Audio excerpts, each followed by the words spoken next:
Oh, didn't see you guys there. What's going on YouTube? It's your boy Children here. Welcome to a brand new video. First of all, I just want to say I apologize for not been uploading any brand new content recently. I've just been really busy with full-time work. But hey, I'm here now, and I guess in today's video, I've been bouldering for almost 6 months now, and I thought, what would be a really good bouldering video idea? And that would be to reflect on how I could have improved in bouldering and what I wish I knew before starting the sport. So I guess here is my top 5 things I wish I knew before bouldering. So before we go ahead into today's video, I just want to let you guys know that I am definitely not a professional or intermediate at climbing. I've been climbing for maybe 6 months now, relatively a beginner. I haven't gone ahead and bouldered outdoors. I'm still plateauing at around a V4, V5. But I guess this video is sort of like a self-reflection video on things I wish I knew before bouldering, an intermediate or professional. I'm gonna leave a timestamp in the video right now, as well as description below, just to navigate the key points that I make in this video, and you guys could agree or disagree. And also, don't forget to give this video a thumbs up, subscribe, click on the bell button, and comment down below what other things you wish you knew before you started bouldering or climbing in general. And without further ado, let's get right into number 5. So number 5, pretty much climbing shoes are not meant to be comfortable. I've been in a couple of climbing shoes, and I can definitely say that it is probably the most non-comfortable shoe out there right now. I'm not an expert on climbing shoes, so I will leave 2 videos of YouTubers that I follow in the bouldering scene. The main concept of climbing shoes is that there's not meant to be any dead space in the shoes. It's supposed to cover your entire foot so that when you're on the holds, your feet are practically like feeling it. That way, pretty much you're able to balance yourself, you're able to maneuver around different holds within the problem. When I started out, my first pairs of shoes, let me just get them. So these right here are my first ever climbing shoes. So these are the Evolve collab with Brain Dead, the Zanist model. As you can tell by the model, it's a pretty aggressive shoe, and my usual street size is US 8. So I thought, oh yeah, maybe I could just get a US 8. Boy, I was dead wrong. Essentially, I was like, man, these like shoes are so uncomfortable, they're so tight. And then I just kept sizing up, and eventually I went up to a size 9. Little did I know that these shoes, they stretch over time because it's made out of leather. So, and then I recently found out that professional climbers, they actually size down their street size. So yeah, for all the beginners out there, I'm assuming that you must be really good at slab climbing, overhangs. You can send a couple of V5s that have plenty of jugs, but when you go down to a V3 and it has a bunch of slopers, you're having a bit of difficulty in that. And that, I guess that's point number 4, is that you have to practice different climbing problems, because if you go outdoor climbing, not every holds are the same. You're gonna be meeting different holds like jugs, crimps, slopers, pinches, gastons, and so on and so forth. If you have a mixture of problems that you do per session and not just focus on a particular hold, that will definitely improve your climbing a lot. Because I guess a lot of beginners, they find that slopers and crimps in particular, I myself is I myself is a person who is condemned of this, and I'm pretty bad at crimps and slopers. So now that I've been climbing for a while, I'm practicing a whole bunch of holds, and hopefully that will improve your climbing a lot. Number 3 of what I wish I knew before bouldering is use your feet. What I mean is by using your feet is using your feet properly. So imagine you're climbing up a problem as a beginner, and what is the one thing that you do with your feet. You try to cover as much surface area of the footholds with your feet. So pretty much you see like a massive sloper or a jug or a crimp, and you pretty much get the middle of your foot and you pretty much plant it in there. And unfortunately for all you beginners out there, that is not the best and efficient way of using your feet. The one problem about that is that it restricts your movement, and it could potentially lead to a really fatal injury.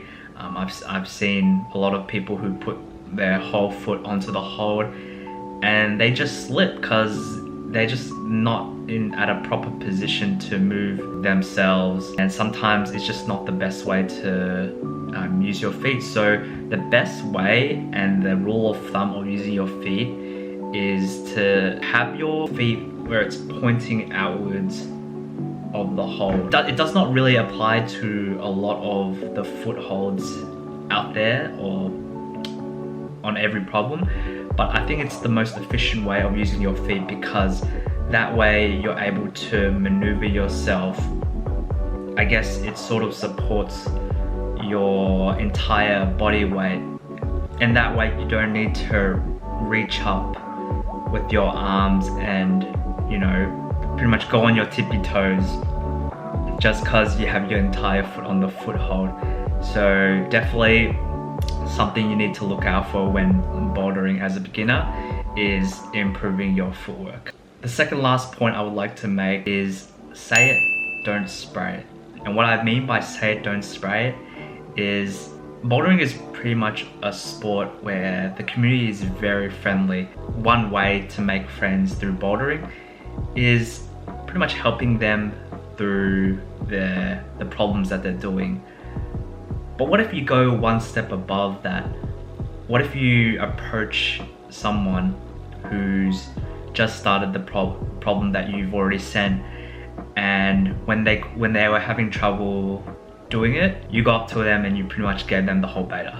No, do not give them, well, unless they are struggling and they ask for advice, definitely do not overspray them with how's your foot's positioning, how your hands positioning, because that's just the essence of bouldering. It's pretty much solving the problem by yourself, and just the accomplishment of solving the problem by yourself. I actually fell into this trap at the start of bouldering. I know, a beginner giving advice to other boulderers at the indoor gym on how to send a beta. I guess that's fine, just try not to go too overboard when giving advice, because there's other ways of making friends through bouldering. Just pretty much, you know, realizing that, yeah, that problem is hard. Ask them how often they climb, when did they start climbing, just things like that. So pretty much closing the second last point that I made about something that I wish I knew before bouldering is try not to bombard people with betas and advice when they're trying to solve the problems themselves. And finally, the last point I would like to make, the number one thing I wish I knew before bouldering, is that bouldering is not all about your arm/upper body strength. I think this is probably the biggest misconception of bouldering for beginners, is that they think that you require massive arms, massive chests, just to send those really hard problems at the gym. And I don't think that's the case at all, because I do personal training with my high school mate Daniel.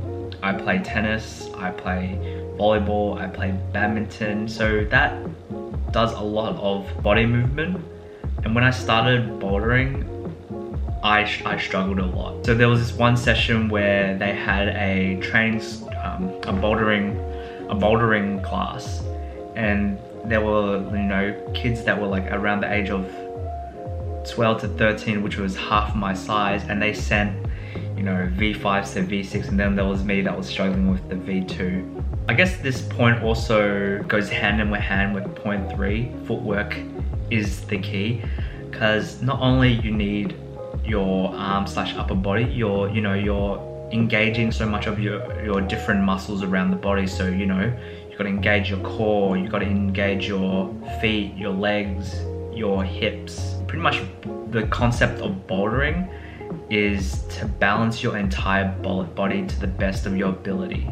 And essentially it's not always about the you grabbing on top of the holds and got to pull as hard as you can so that you reach the top. At the end of the day, it'll just make you more fatigued earlier in the session, whereas if you engage your entire body, you incorporate things like resting, meeting new people, just having discussion about problems, the sessions are going to be longer and they're going to be a lot more fun, because at the end of the day, bouldering is something that, it's just the have fun. That's why I think heavily relying on your arm / upper body strength is not something that is required in bouldering. It will only get you far. So yeah, those are my top 5 things that I wish I knew before bouldering. I guess the key takeaways around this is that footwork is key. Do not heavily rely on your arm / upper body. Definitely make sure that you get the right size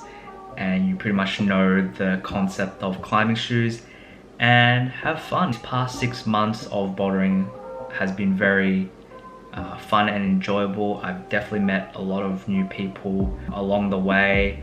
I've learned so much about the climbing scene in Melbourne in general and climbing as a whole, and it's something that I definitely recommend people doing. Just the concept of solving problems through climbing, it's just really fun. But that being said, thank you guys so much for sticking by and watching this video.